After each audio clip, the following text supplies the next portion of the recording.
दोस्तों बेसिकली इस वीडियो के अंदर हम डिस्कस करने वाले हैं इंटरनेशनल इकोनॉमिक्स के अदर कंसेप्ट्स। इससे पिछली वीडियो में हमने जितने भी इंटरनेशनल इकोनॉमिक्स की थ्योरीज थी उनको डिस्कस कर लिया था। तो आज की क्लास में हम बेसिकली डिस्कस करने वाले हैं term of trade, optimum tariff का जो रेट है वो कहाँ पर फिक्स होता है, and other so many concept in international economics. देखो, इससे जो अपनी पिछली क्लास थी ना उसमें अपने जो मैंने यूट्यूब के ऊपर डाउनलोड कर रखी है उसमें हमने थ्योरीज ऑफ आईटी हमने डिस्कस कर लिया था।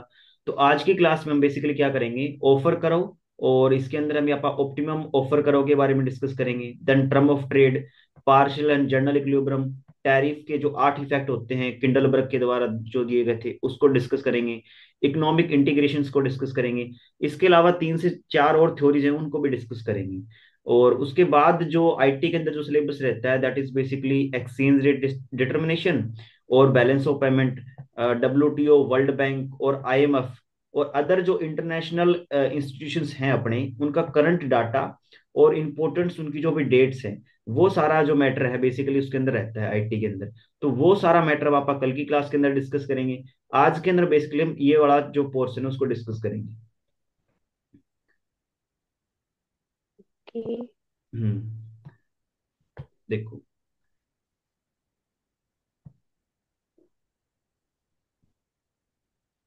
तो सबसे पहला जो अपना कंसेप्ट है, कल की जो वीडियो थी जिसमें हमने बेसिकली इमर्जिंग ग्रोथ तक हमने डिस्कस कर लिया था। तो आज का जो हमारा टॉपिक है basically general equilibrium in open economy by J Meade. तो आप बेसिकली रिवीजन के टाइप से इन चीजों को पढ़ने का प्रयास करेंगे, इतना डीप से नहीं, जो इंपॉर्टेंट बातें हैं उनको डिस्कस करेंगे ताकि कम टाइम के ऊपर आप ज्यादा इफिशिएंसी से काम कर पाए। सबसे पहला हमारा है जर्नल इक्विलिब्रियम। तो जर्नल इक्विलिब्रियम की जो अजम्पशंस है कि ये 2x2 मॉडल को फॉलो करता है। जेई मीड के द्वारा इसको दिया गया था, परफेक्ट कंपटीशन की सिचुएशन को मानता है। सेम यूटिलिटी क्या होती है उसके बाद ऊपर अपन डिस्कस करेंगे। उससे पहले आपने ये वाला ग्राफ देखा होगा बेसिकली, जिसके अंदर ये ए नेशन का प्रोडक्शन पॉसिबिलिटी कर्व है, ये बी नेशन का प्रोडक्शन पॉसिबिलिटी कर्व है, और यहाँ पर जो ए पॉइंट के ऊपर वो बेसिक इक्विलिब्रियम पे आ जाते हैं जहां पर उसका आईसी और जो प्रोडक्शन पॉसिबिलिटी कर्व एक दूसरे को टच करते हैं। और ये बी नेशन का प्रोडक्शन पॉसिबिलिटी कर्व और आईसी दिखा रहा है, और इन दोनों के इंटरसेक्शन पॉइंट के द्वारा अपने यहाँ पर बेसिकली ऑफर कर्व को ड्राइव कर दिया है ए और बी नेशन के द्वारा।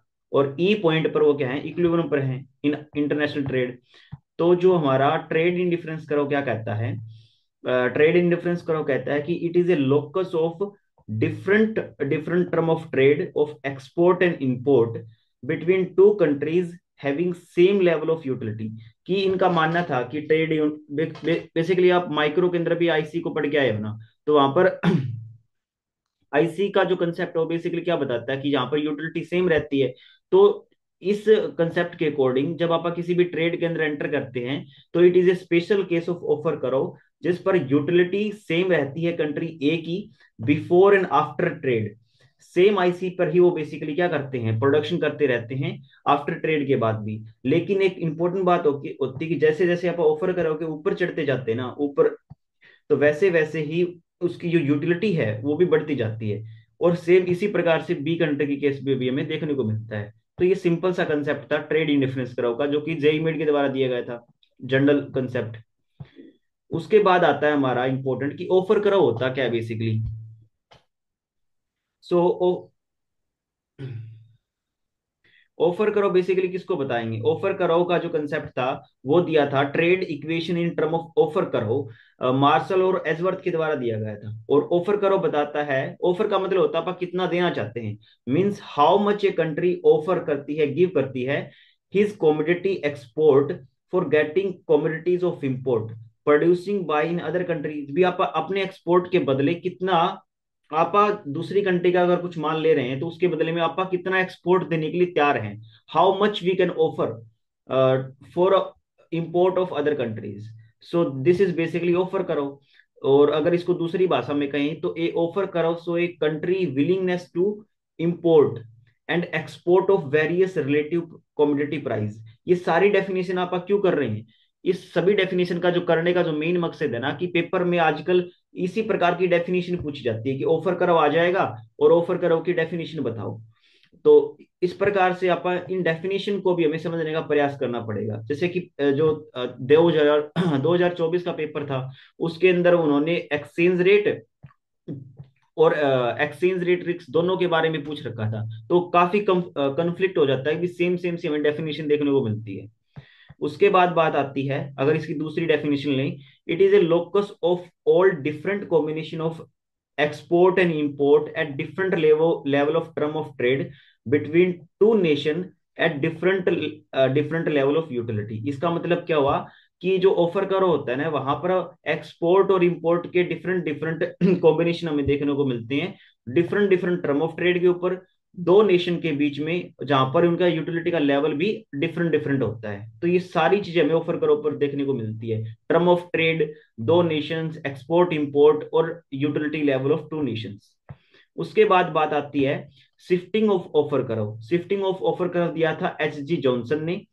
और इनका मानना था कि जैसे जैसे ऑफर करो, जैसे ए कंट्री का ऑफर करा हुआ है, तो जैसे जैसे ऊपर की तरफ जाएगा ना, तो उस कंट्री की अदर कंट्री के प्रोडक्ट के लिए जो इलास्टिसिटी है वो बढ़ती जाएगी। और हमेशा एक कंसेप्ट ध्यान में रखना, जो बंदा इलास्टिक होगा ना वो फायदे में होता है। तो ए कंट्री के जो लोग हैं उसकी उनकी जो डिमांड है बी कंट्री के प्रोडक्ट के लिए, अगर वो इलास्टिक होगी, तो जो टर्म ऑफ ट्रेड है उस नेशन के पास डिसाइड होगी, बेसिकली बी नेशन के पास में डिसाइड होगी, जिसको आप आगे रिसिप्रोकल जो मॉडल करेंगे उसमें करेंगे।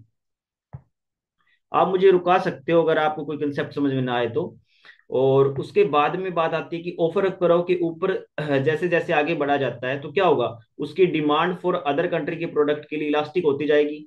इलास्टिक होने का मतलब क्या हुआ कि वो कम एक्सपोर्ट के बदले अब ज्यादा इंपोर्ट करने लग जाएगा। जैसे कि फॉर एग्जांपल यहाँ पर आप थे इस पॉइंट के ऊपर, अब ऊपर की तरफ जाएगा तो एक्सपोर्ट तो इतना ही कर रहा है लेकिन इंपोर्ट वो ज्यादा लेना लग जाएगा। तो जैसे जैसे आप ऊपर जाएंगे तो बी कंट्री के प्रोडक्ट के लिए अपनी जो डिमांड हो क्या होगी, इलास्टिक होगी। और जो इलास्टिक होता है वो फायदे में रहता है। और इसी प्रकार से अब इसका मतलब ये नहीं है कि ऑफर करो जैसे ऊपर ऊपर जाएगा तभी जो है इलास्टिक होगी, नहीं। अगर आप बी कंट्री के अगर उस केस के अंदर देखेंगे, तो जब ऑफर करो नीचे की तरफ शिफ्ट करेगा ना, तब बी कंट्री के लिए भी फायदा हो जाएगा, बिकॉज बी कंट्री की जो डिमांड है एक्स, ए कंट्री के प्रोडक्ट के लिए एक्स की जो डिमांड कर रहे हैं वो क्या हो जाएगी, मोर इलास्टिक हो जाएगी। तो ये सिंपल सा कंसेप्ट था, आई होप आपको समझ में आ गया होगा। उसके बाद में यहाँ पर कंसेप्ट आता है रिसिप्रोकल डिमांड का। तो रिसिप्रोकल डिमांड क्या होती है बेसिकली, ये जो डिमांड होती है demand for the product of other countries, भी अदर कंट्रीज के प्रोडक्ट की जो डिमांड करते हैं, वाइस वर्सा जो डिमांड होती है। और ये कंसेप्ट बेसिकली दिया गया था जेस मील के द्वारा। और ये जो कंसेप्ट है बेसिकली इलास्टिसिटी के ऊपर ही बना हुआ है। और इस कंसेप्ट के अकॉर्डिंग कि टर्म ऑफ ट्रेड का मतलब है कि गुड्स के प्राइस किसके नजदीक डिसाइड होंगी। तो ये एक बेसिक कंसेप्ट है। तो इनका मानना था कि जो टर्म ऑफ ट्रेड है ना, टर्म ऑफ ट्रेड कहां पर डिसाइड होगी, तो इफ ए कंट्री की डिमांड मोर इलास्टिक है बी कंट्री के प्रोडक्ट के लिए, then the term of trade decide near by the B country domestic term of trade. इसका सिंपल मीनिंग क्या होगा, फॉर एग्जांपल ये आपका सिस्टम है और ये आपका टर्म ऑफ ट्रेड है, और ये है बेसिकली बी नेशन का, बी नेशन के जो है बेसिकली प्रोडक्ट के प्राइस हैं, और ये है एक्सट्रीम लेवल पर डोमेस्टिक प्राइस है ए नेशन के लिए। तो अब इनका मानना है कि मान लो कि अगर ए कंट्री की जो डिमांड है ना मोर इलास्टिक है, तो जो टर्म ऑफ ट्रेड है वो कहां पर डिसाइड होगी, वो बी नेशंस के डोमेस्टिक प्राइस के पास डिसाइड होगी। अगर ए कंट्री का जो डिमांड है बेसिकली लेस इलास्टिक होगी, तो किसके नजदीक डिसाइड होगी, वो ए के पास डिसाइड होगी। तो ये सिंपल इनका मानना था। और इसी प्रकार से इन्होंने क्या कर, यही उल्टी बात जो इन्होंने इसके अंदर कर दी कि लेस इलास्टिक है तो जो है ए कंट्री के पास में टर्म ऑफ ट्रेड डिसाइड होगी। उसके बाद में इलास्टिसिटी ऑफ ऑफर करो का कंसेप्ट हमारे पास आया, जिसमें बेसिकली क्या बताया गया था, ये भी बेसिकली किसने दिया था, H.G. जॉनसन ने दिया था। इलास्टिसिटी ऑफ ऑफर करो और शिफ्टिंग ऑफ ऑफर करो किसके द्वारा दिया गया है, H.G. जॉनसन के द्वारा दिया गया है। और इलास्टिसिटी ऑफ ऑफर करो में क्या होता है, change proportional change in export divide by change in import. तो इसका मतलब क्या होगा, इफ वी हैव मूव और सबसे इंपॉर्टेंट बात, if we move along the offer curve upward, elasticity of A country और बी कंट्री इलास्टिसिटी क्या होती जाती है, इंक्रीज होती जाती है। इसका मतलब जैसे जैसे आप ऑफर करोगे ऊपर चले जाते हैं तो इलास्टिसिटी क्या होती जाती है, बढ़ती जाती है प्रोडक्ट के लिए। तो ये सिंपल सा कंसेप्ट है। एंड देन हमारा नेक्स्ट कंसेप्ट आता है बेसिकली टर्म ऑफ ट्रेड का।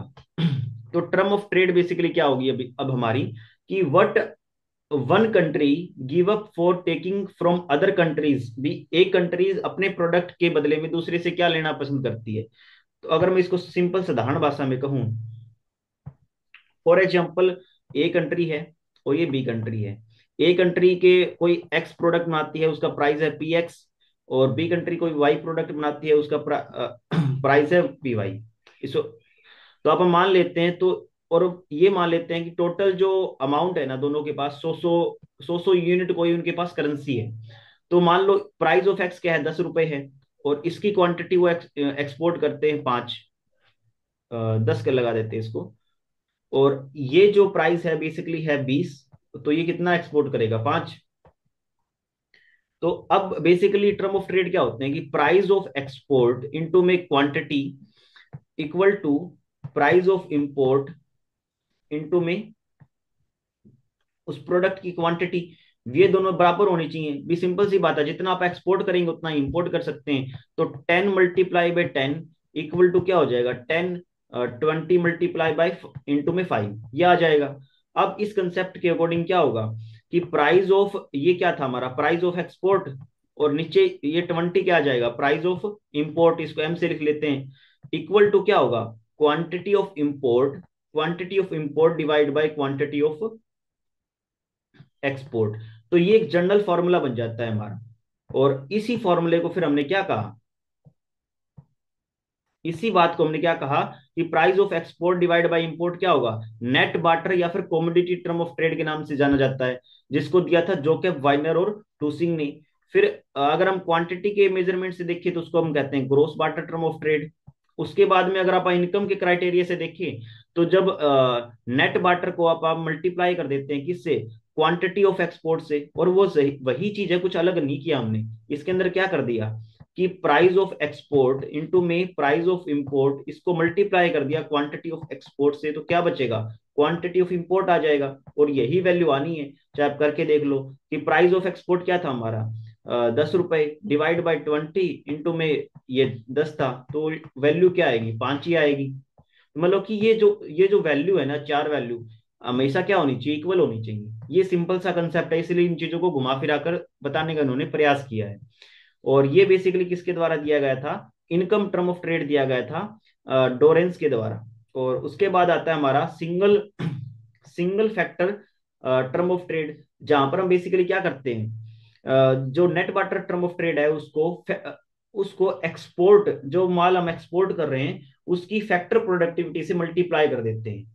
और double barter term of trade में हम दोनों ही एक्सपोर्ट और इंपोर्ट दोनों की ही जो फैक्टर की प्रोडक्टिविटी का जो रेशियो है, अब ये पेपर में भी आ सकता है ऐसे कि double factor term of trade में हम क्या करते हैं, तो उसमें net barter term of trade के रेशियो को मल्टीप्लाई कर देते हैं एक्सपोर्ट और इंपोर्ट की प्रोडक्टिविटी के रेशियो से। तो ये पेपर में इस प्रकार से घूम के भी वो पूछ सकते हैं।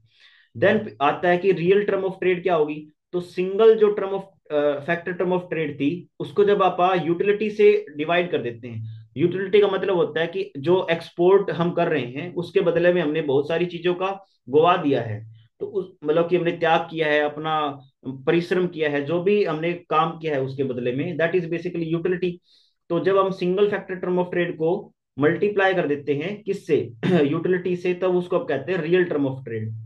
और उसके बाद एक नया कंसेप्ट आ जाता है यूटिलिटी टर्म ऑफ ट्रेड, जिसको मल्टीप्लाई कर देते हैं यूटिलिटी से। और इसको बेसिकली किसके द्वारा दिया गया था, इसको बेसिकली रॉबर्टसन ने जो है ट्रू टर्म ऑफ ट्रेड का नाम दिया था, इसको रॉबर्टसन ने नाम दिया था ट्रू टर्म ऑफ ट्रेड। तो ऐसा पेपर में शायद वो पूछ लें। अब अभी इन पेपरों में तो उन्होंने ऐसा कुछ टर्मिनोलॉजी अभी तक नहीं पूछी है बाकी।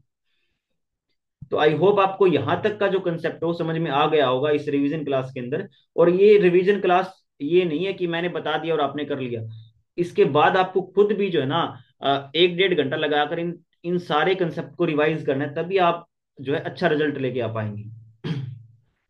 और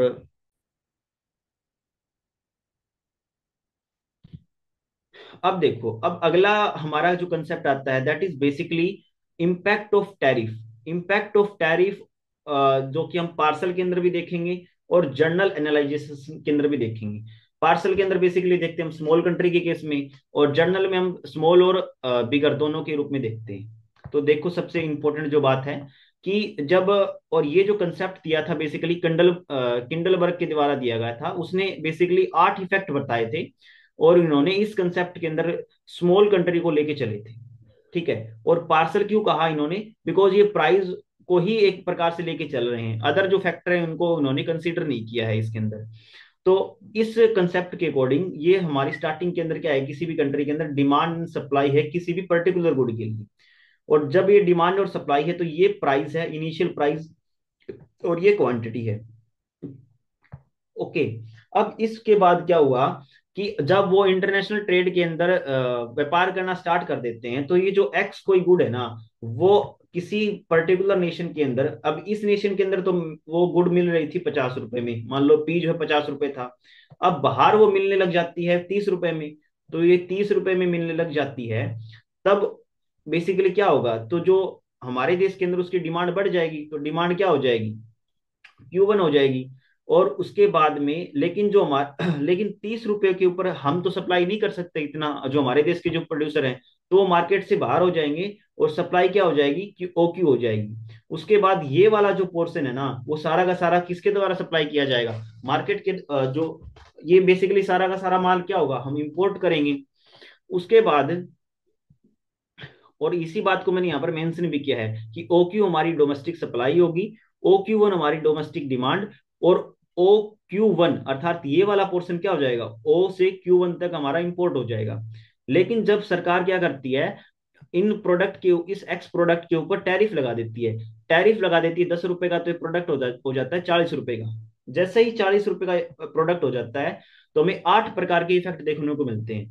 सबसे पहला तो इफेक्ट होता है हमारा क्या, प्रोडक्शन इफेक्ट। देखो अभी ये इस टाइप के जो क्वेश्चन है ना, वो क्या पता आपके पैसेज में पूछने लग जाए। जैसे इस बार वो वाला क्वेश्चन पूछा था उन्होंने मोनोपोली पावर के अंदर, डेड वेट लॉस वाला।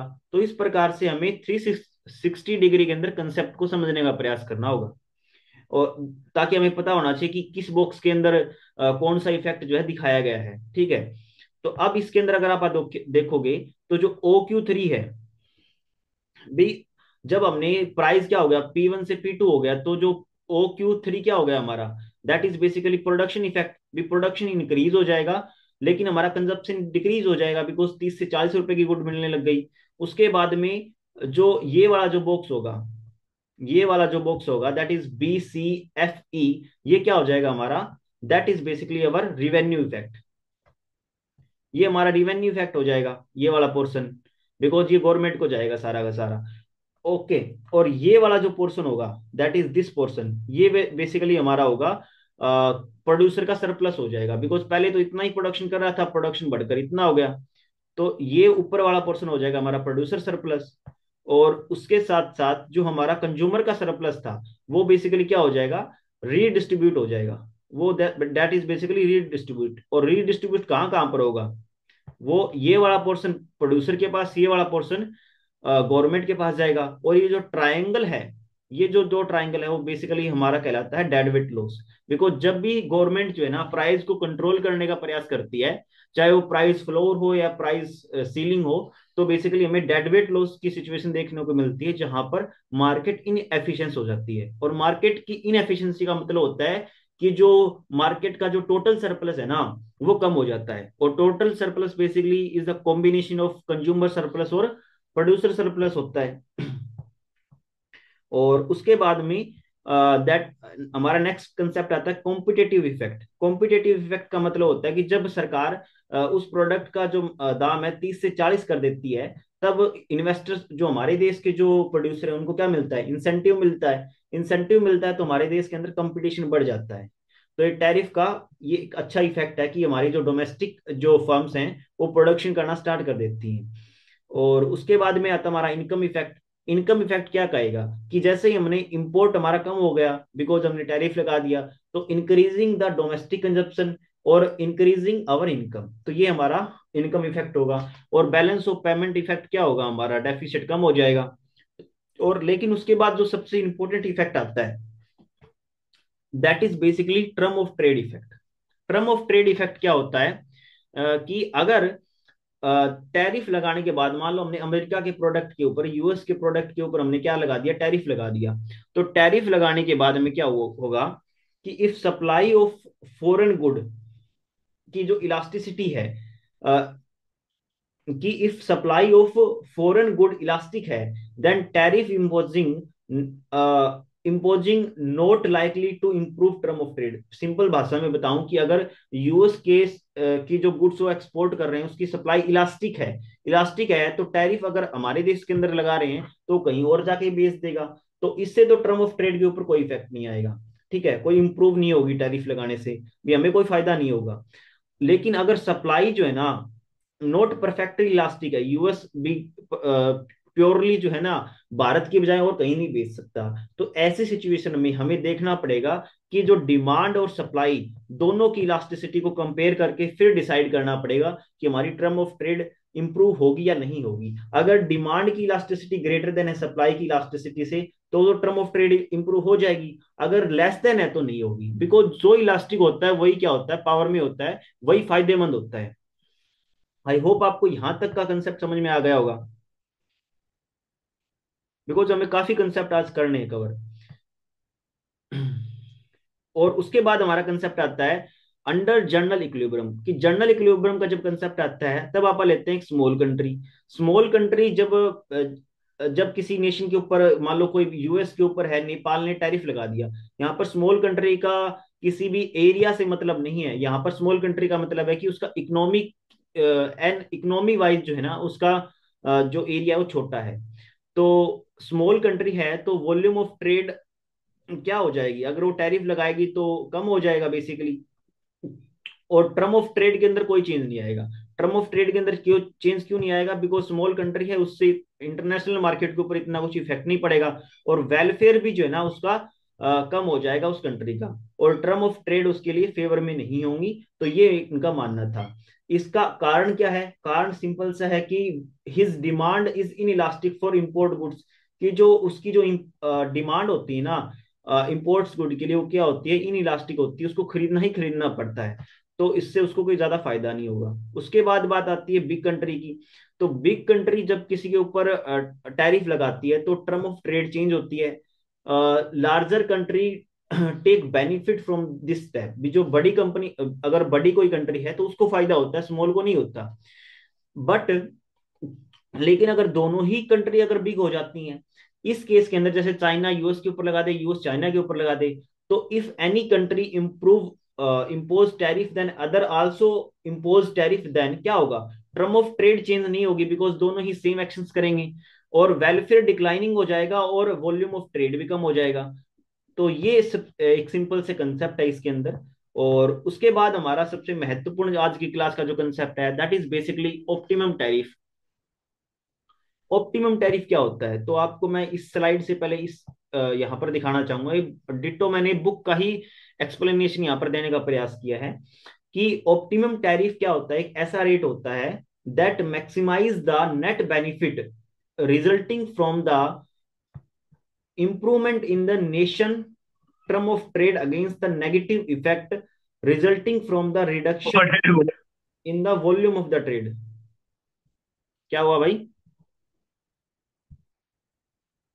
देखो कि ऑप्टिमम टैरिफ क्या होता है। सिंपल भाषा में कहूं कि जब आप फ्री ट्रेड करते हैं ना, फ्री ट्रेड करने के बाद जब आप कोई एक नेशन दूसरे नेशन के ऊपर टैरिफ लगा देता है तो वो ऑप्टिमम क्यों कहा जाता है, वो ऑप्टिमम इसलिए कहा जाता है कि जब फ्री ट्रेड में आप कोई व्यापार कर रहे हैं, सिंपल भाषा में अगर आप इस ग्राफ से समझो कि स्टार्टिंग में दो नेशन है, वो ई पॉइंट के ऊपर क्या कर रहे हैं, फ्री ट्रेड के ऊपर जो है बेसिकली एक्सपोर्ट इंपोर्ट कर रहे हैं, जहां पर उनका ये क्या हो 60 एक्सपोर्ट किया जा रहा है और 60 इंपोर्ट किया जा रहा है, ठीक है। तो यहाँ पर प्राइस ऑफ एक्सपोर्ट और प्राइस ऑफ इंपोर्ट करेंगे तो यहाँ पर वैल्यू क्या आ जाएगी, टर्म ऑफ ट्रेड की वन आ जाएगी। लेकिन उसके बाद क्या हुआ कि गवर्नमेंट ने बेसिकली क्या किया कि ये सेकंड नेशन है, ये फर्स्ट नेशन है, तो गवर्नमेंट ने क्या किया कि बेसिकली जो एक्सपोर्ट गुड है, मान लो यूएस ने क्या किया, एक्सपोर्ट के ऊपर टैरिफ लगा दिया। देखो आप एक्सपोर्ट के ऊपर भी टैरिफ लगा सकते हैं और इंपोर्ट के ऊपर भी लगा सकते हैं। तो यूएस ने उसके ऊपर इंपोर्ट लगा दिया, इंपोर्ट लगा दिया।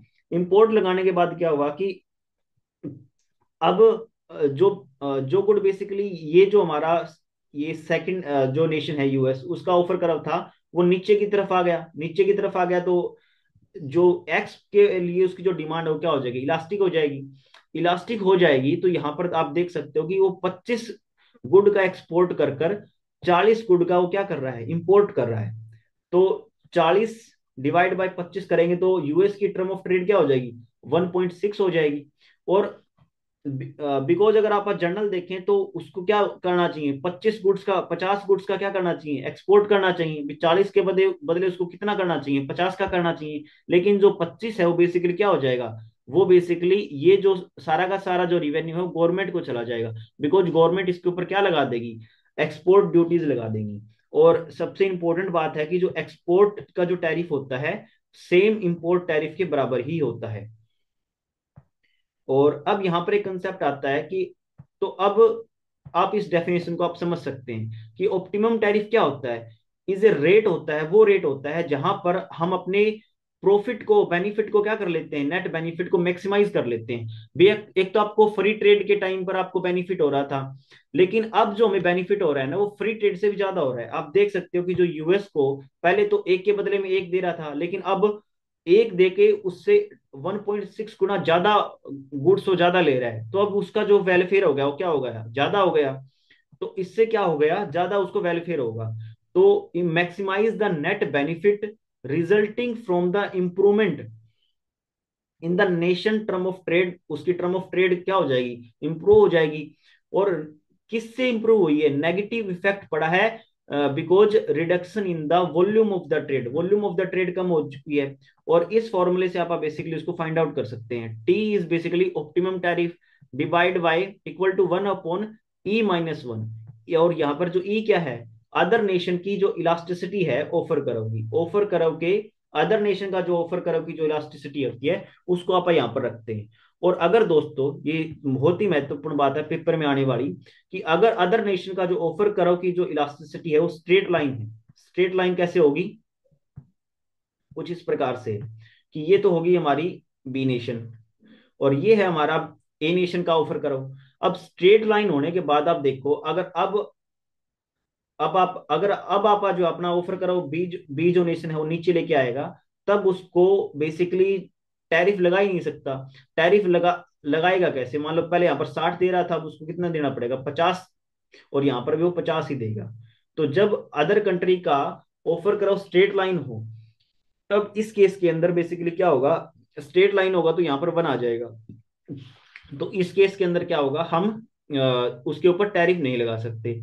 लेकिन दूसरा, तो इसका मतलब क्या होगा कि जैसे जैसे ऑफर करोगी, दूसरे नेशन का जो ऑफर करव है वो जैसे जैसे यू शेप का होता जाएगा, यू शेप है इसका मतलब उसके अंदर कर्वेचर आता जाएगा। और कर्वेचर कब आएगा, जब उसकी इलास्टिसिटी कम होती जाएगी।